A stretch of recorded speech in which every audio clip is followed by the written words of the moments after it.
Welcome to the Overcoming Adversity podcast. Matt, can you do the intro?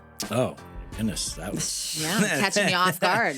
Fair enough. Well, No, I want the cool intro. Oh, the Overcoming Yes, I want that. He thought you were doing the whole spiel. Wait, what? I just want that to throw in there because it's fun. Overcoming Adversity with Amanda Marino. And featuring Matt Williams and Sarah Frias. Hi.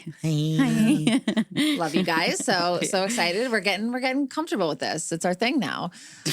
So today it's our thing, Fair you know. So today we're going to highlight Sarah. And Sarah, what comes to mind first as, an adversity you've overcome in your healing journey, your mental health, your recovery, any of that?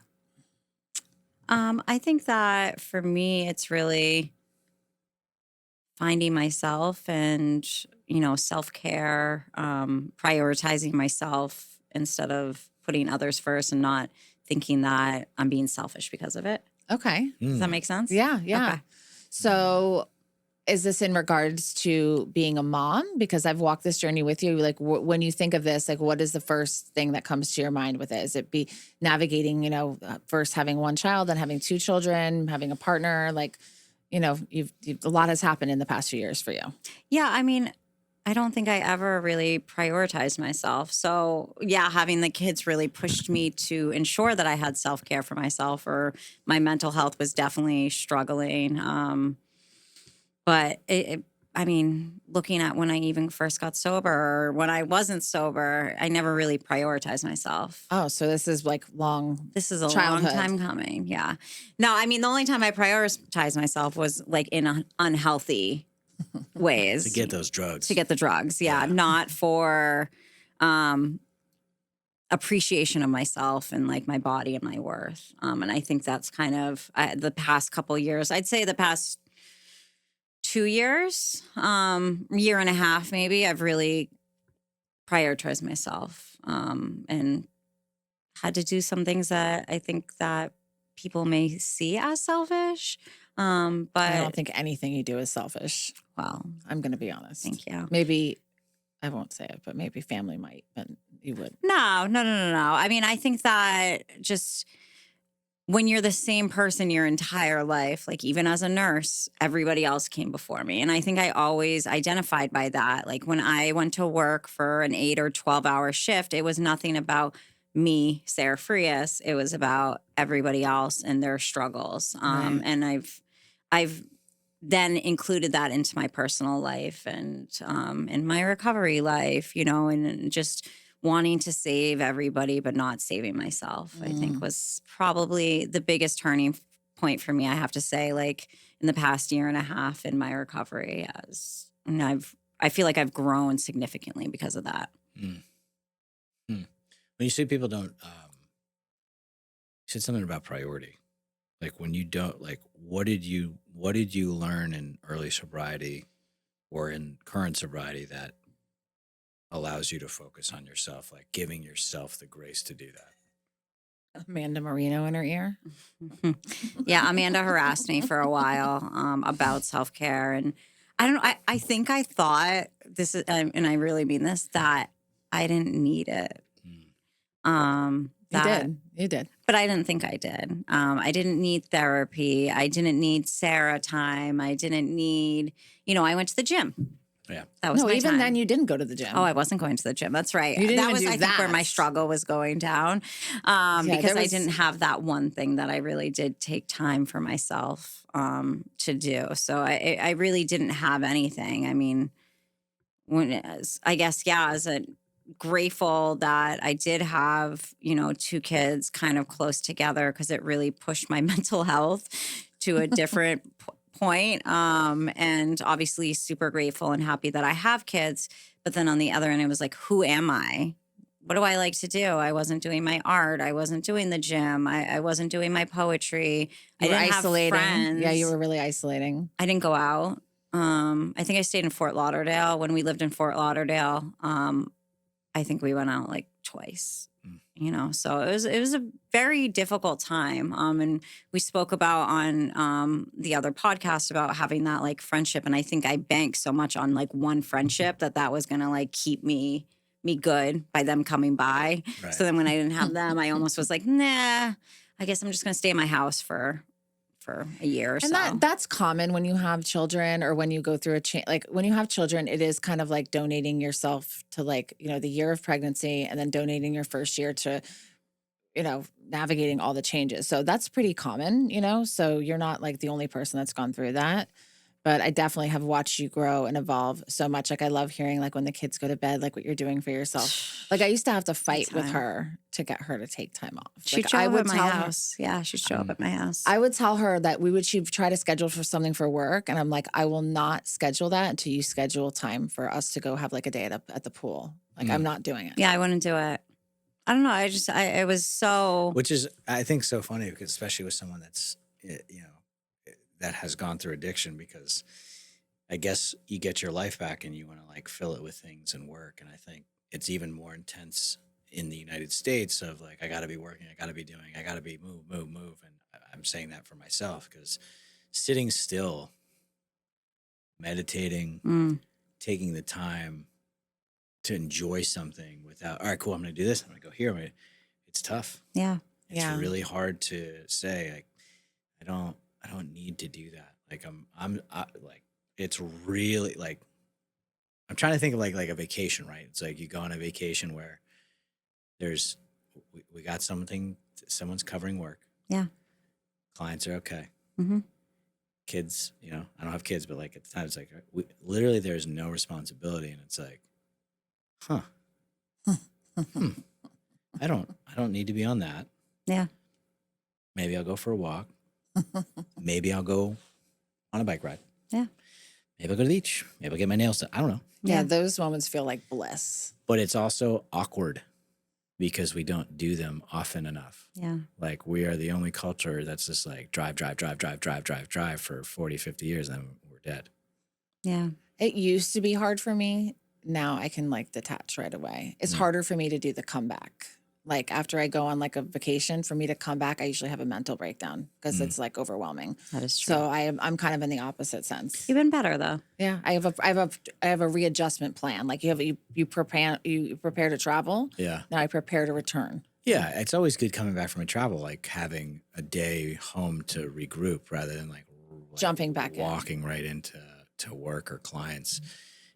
It doesn't work that well. I mean, it can happen. It's hard. It's a bad for me. Yeah. I can absolutely. Yeah. So I think it's those priorities are huge, and obviously prioritizing yourself and prioritizing time to do whatever it is that you need to do to recharge. Yeah.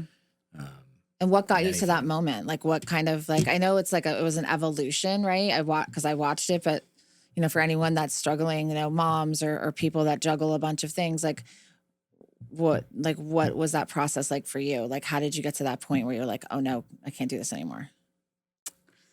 I think that, and this is obviously, my journey is, being in recovery. I was and still actually am on antidepressants.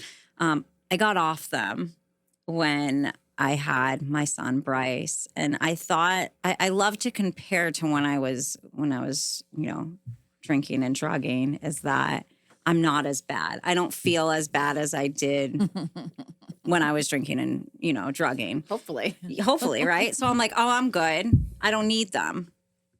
And now I look back on that time with my son, and I was like, wow, I was in a pretty dark space.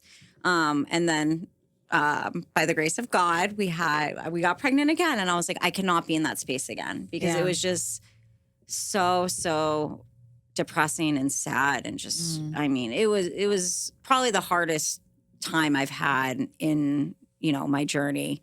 And you hit it. You didn't let people know. Oh, no. I remember I got with a therapist and I was like, I don't have anxiety. She was like, oh, no, you have like really bad anxiety. It's just internal. And I was like, what's that mean?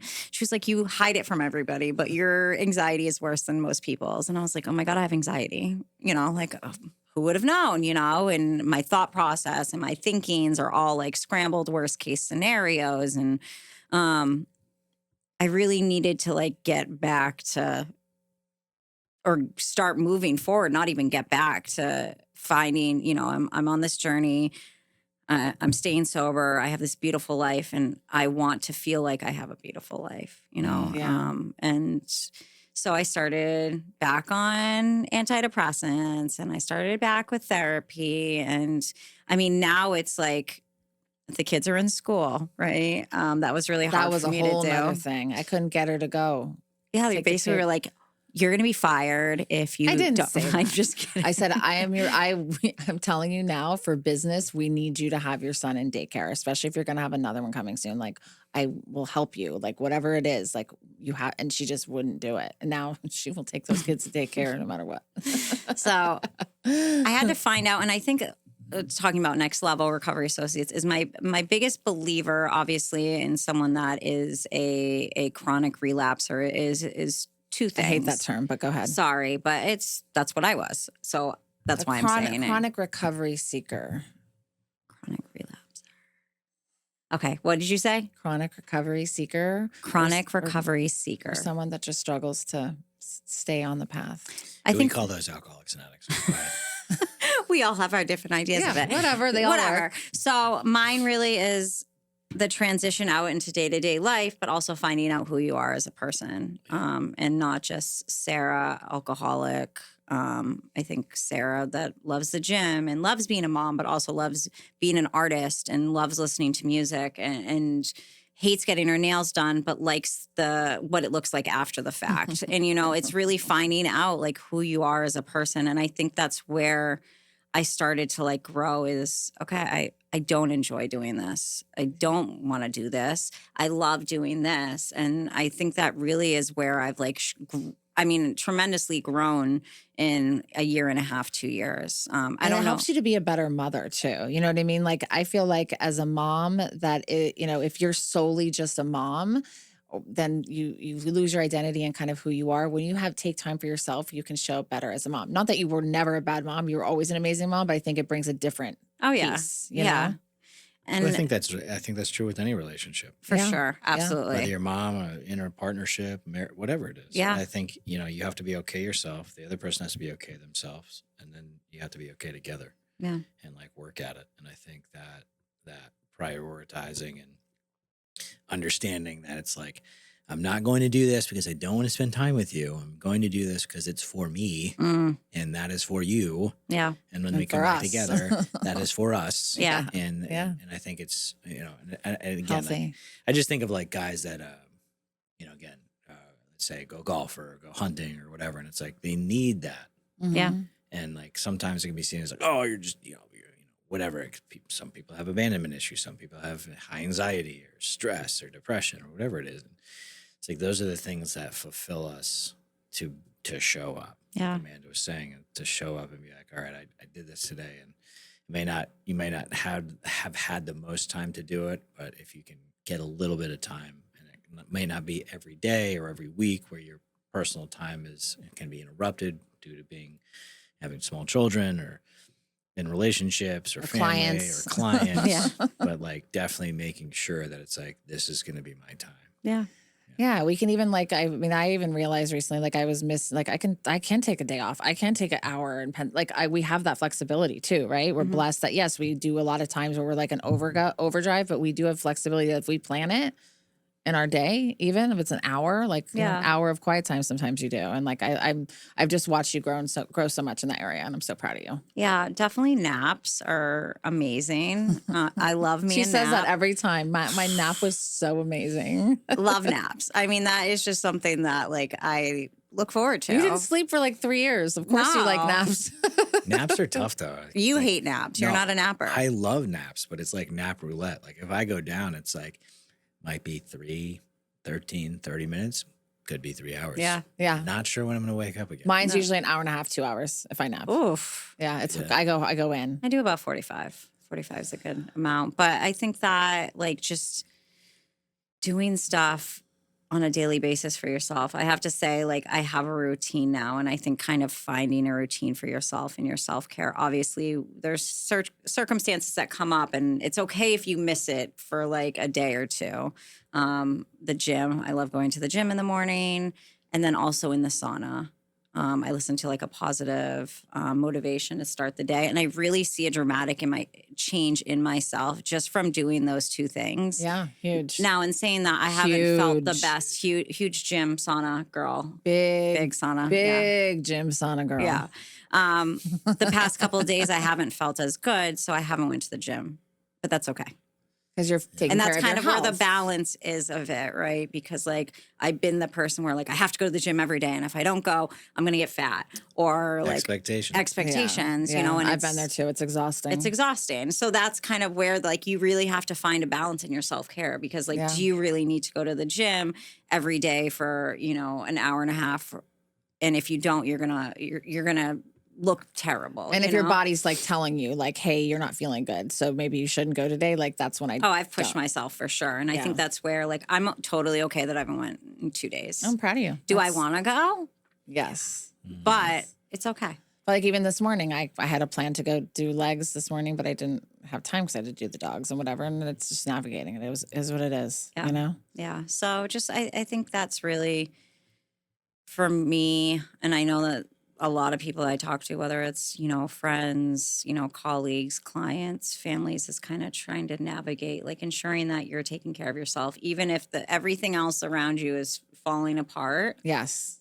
That you're taking care of yourself. I think is really one of the most important things. It is the most important thing. It is the most important thing. thing. You can't show up for anybody if you can't show up for yourself. Yeah. Totally. Was it helpful at all for you to work with two people at the time that were extremely vulnerable with the shit we were going through? Like, I know Blake and I were always really open with you, like about everything. And you started to get more open, the more vulnerable I think that we were to you. Like you were like, I'm not saying anything about anything, but I did watch you evolve to like seeing the level of vulnerability I have. Sometimes it's intense, but no, I'm just kidding. No, actually, I wish I could be as emotionally vulnerable as you are. Be careful what you ask for, because I used to say the same thing. And I remember when I cried to Amanda for the first time ever, and she was so excited. I was so proud of her. She was so excited. She's like, don't worry, you have like 15 more cries.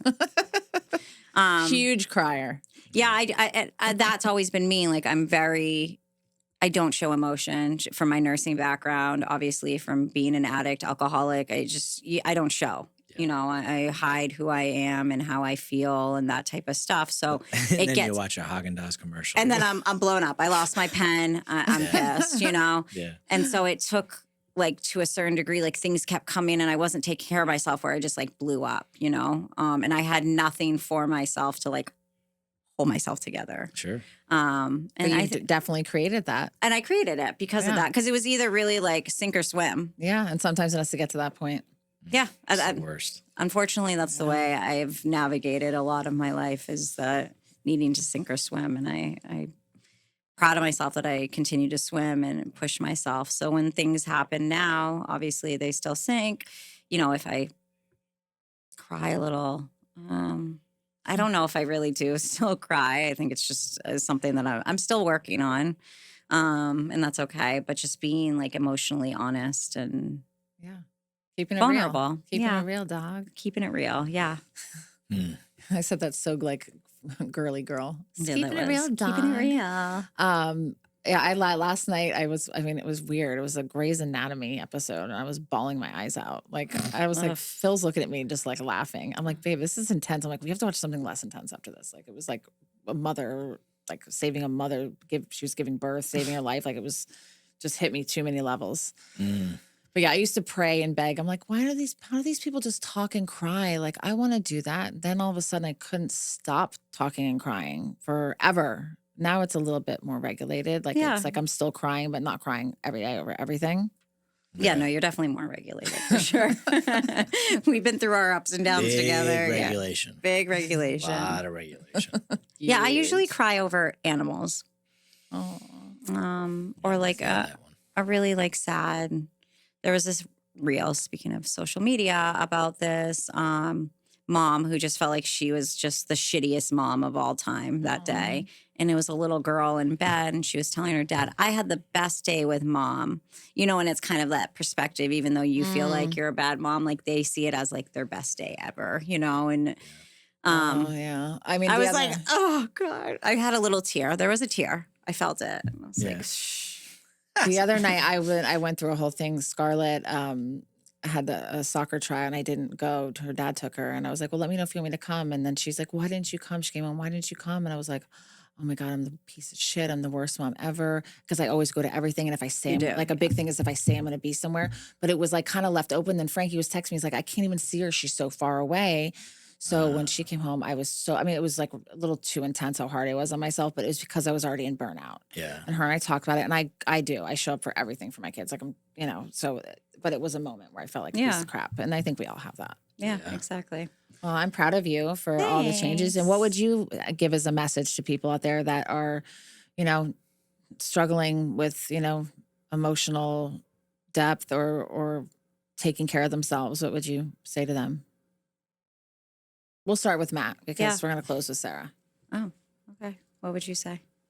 Struggling with emotional depth? Well, or what Sarah's been talking about, emotional depth or taking care of yourself, prioritizing Self-care. self. Yeah, I think it's like anything else. It's a practice. It's something that is uncomfortable and can be uncomfortable once you do it a little bit and start to be like, oh, wow, this does feel good. And this is something that I need to do. And you see the benefits of it. Like it might not be right away, but like anything else that you want to get better at, you practice it and just be like, all right, cool. I'm going to take this hour for quiet, or I'm going to take a nap, or I'm going to turn off my phone and read a book, or I'm just going to like sit and just stare at this, whatever it is, go for a walk. Like I'm a big walk guy. Yeah, you are. Big, huge. Love walking. Which Do you I would have walk your never cat? known. I would have never known until he told me about that. Him Yeah. and Chelsea do it every day. Like With your cat or without the cat? I wish I could take him out. That'd be so great. But that's so yeah, no, it's like a great, even though it's like I see my wife all the time and we communicate, having dinner and then going for a walk and just kind of like going over things and maybe something that didn't get addressed or got addressed and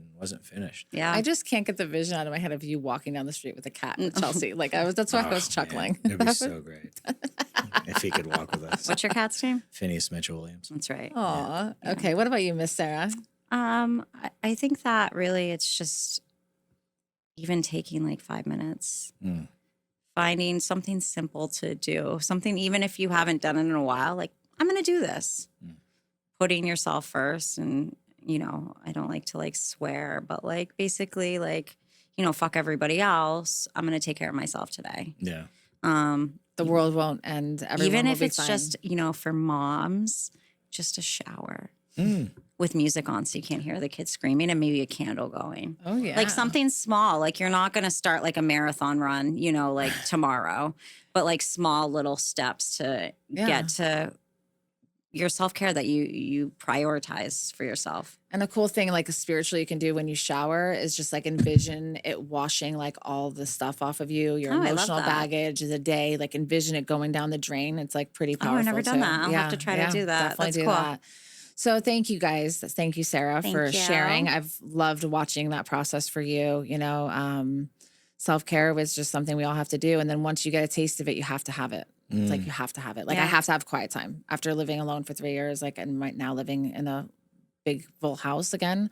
With my kids part-time, I have to have my me time. It's just so important. So you can find us, Next Level Recovery Associates. I am the owner, Amanda Marino, with Chief Heart Officer Matthew Williams and Executive Director Sarah Frias, who we featured her self-care tips for today. Overcoming Adversity podcast on all platforms, Amanda Marino Recovery, Sarah E. Frias, Frias, M. War Williams on Instagram, and FroPro. Matt is also the founder of FroPro. We haven't mentioned that yet. We all love some FroPro. It's key lime pie, best key lime pie in Florida. And Chelsea's cherry pie is my new fave. Hey now. Hey now. What do we, Travis, Kelsey? So yeah, please check us out. Please download, please share if this could help anybody and, help us relaunch our podcast again and make it something magical.